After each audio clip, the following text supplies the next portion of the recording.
Cardiff Council's Cabinet has now taken the decision to initiate a conversation with residents and businesses in Cardiff and the city region about what a potential road user payment scheme could look like for our city. We do so knowing full well the damaging impact that congestion has on so many different aspects of our lives. In just the same week that we published our Cabinet report, Imperial College London published their study into the impact of poor air quality, confirming what we know, that poor air quality has a devastating impact on both physical and mental health outcomes. We know how road transport contributes 40% to the overall carbon emissions of the city. Acting here is a key part of our response to climate change.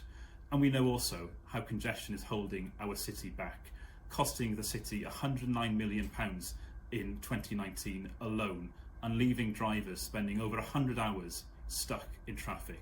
That is not a sustainable long-term way to travel. We've heard very clearly over the last 2 weeks concerns, and we want to acknowledge those and we want to hear those further. We heard about public transport not being up to scratch, and frankly, I agree. That's why we're looking at measures like this, to unlock the kind of funding we need to put a 21st century transport solution in place for Cardiff.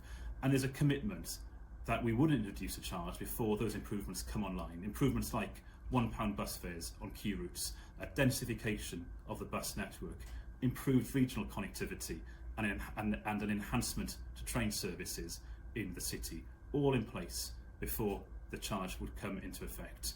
But now is the time to have that honest, mature conversation about what our city and its transport system needs to look like for the future. We're at an early stage in the process, and I urge everybody to engage with the questions that we will be putting to the city. We know that congestion is hurting our environment, our health, and our economy. So let's recognise that big challenges require bold solutions.